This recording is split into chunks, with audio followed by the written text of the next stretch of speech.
Tensions across the Middle East have moved from alarm to action, and in the space of a few weeks, that sense of urgency has produced orders, warnings, and a military posture that together make a simple fact unmistakable: this is no longer a contained regional flare-up.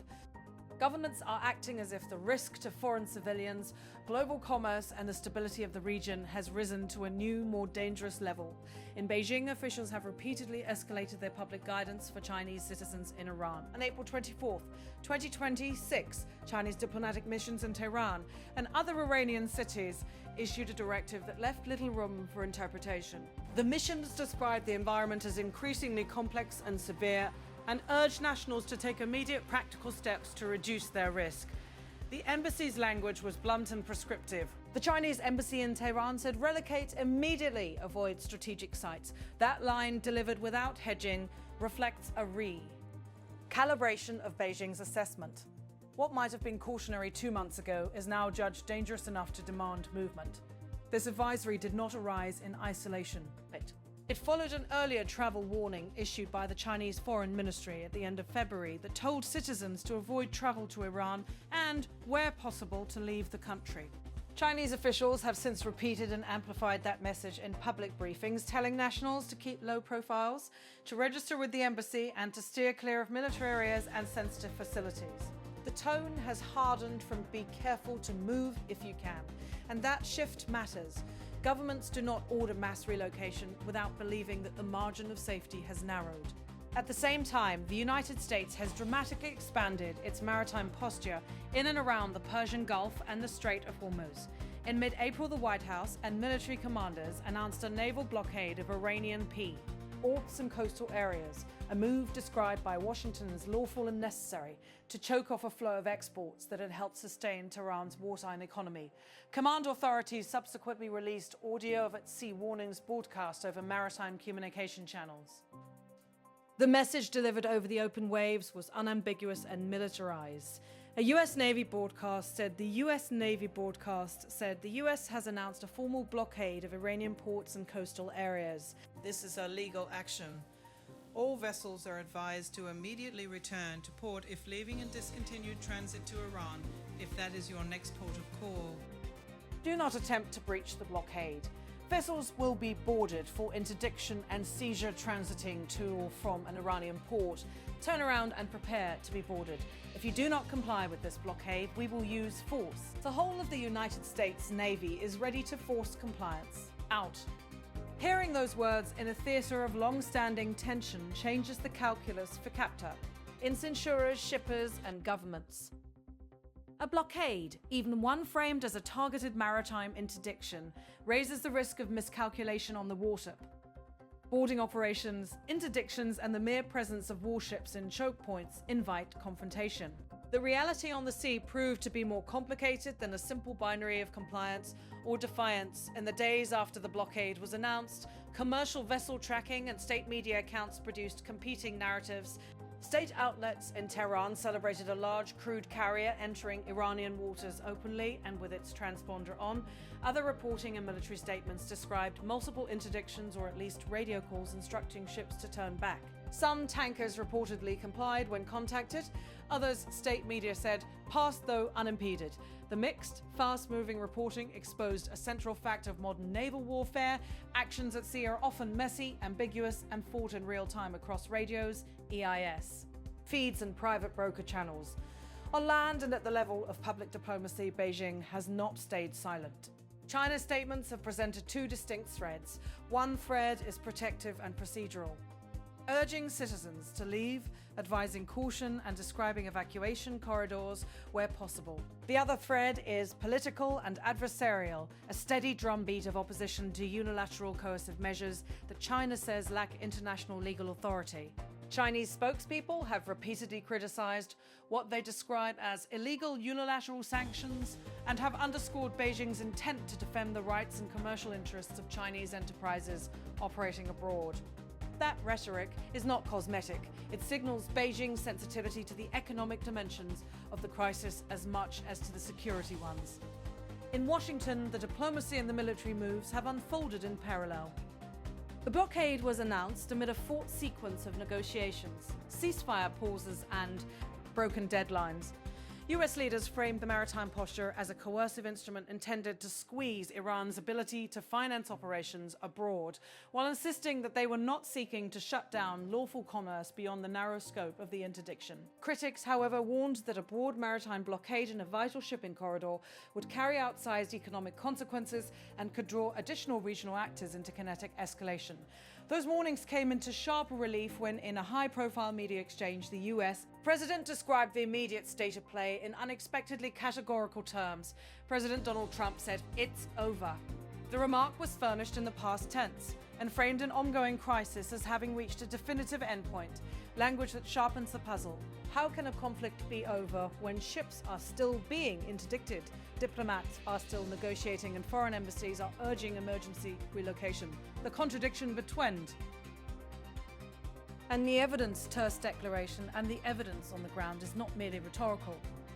It shapes perceptions, market reactions, and diplomatic posture. If the White House publicly treats the conflict as concluded, allied militaries and commercial actors must decide whether to accept that framing or to plan for an enduring period of instability. In practice, both dynamics can coexist. A political decision to move toward renewed diplomacy can arrive alongside a desire to maintain military pressure as leverage. That duality is precisely what officials have been managing in the weeks since the ceasefire talks faltered and the blockade began. Meanwhile, the practical effect on global energy markets and maritime trade has been immediate. The Strait of Hormuz is a narrow bottleneck through which a significant share of the world's seaborne oil moves. Any durable attempt to choke Iranian exports, even if narrowly defined, alters shipping routes, insurance rates, and the calculus of traders. Some tankers reportedly reversed course, others were contacted and steered back, yet new movements and claims of ships slipping through also surfaced, suggesting that enforcement is partial and contested. That pattern, partial enforcement, intermittent compliance, competing claims, creates the impression of a blockade that exists more as an active campaign than as an impermeable cordon. On the diplomatic front, Beijing has continued to press what it casts as principled objections to unilateral measures it rejects. Its statements combine legal argumentation, calling certain sanctions unlawful or lacking UN authorization, with a promise to protect Chinese interests. China's foreign ministry and its embassy network have balanced those public objections with pragmatic steps for their citizens, issuing evacuation guidance, identifying land crossing options into neighboring countries, and asking Chinese companies and institutions to suspend non-essential operations. The sequence of events has also exposed how quickly wartime conditions can complicate ordinary civil life. Commercial corridors that once seemed secure, ports, checkpoints, shipping lanes, have become potential targets or operational hazards. Foreign nationals who work, study, or run businesses in conflict zones now face a renewed set of choices: leave now, shelter in place, or risk being caught in a widening clash. For many Chinese nationals inside Iran, the embassy's guidance to register locations and to prepare to travel to border crossings was not theoretical. It became a logistical challenge under pressure, getting transport, finding safe passage, and navigating border controls in a tense, fluid environment. At the same time, the United States and its regional partners pursued an array of enforcement measures on the sea. Senior military officials described a layered approach: radar and air overflight, signals intelligence, and surface ships positioned to interdict suspicious tankers or vessels suspected of violating restrictions. These forces also made public the intent to board ships that breached the blockade or carried contraband tied to Tehran's wartime economy.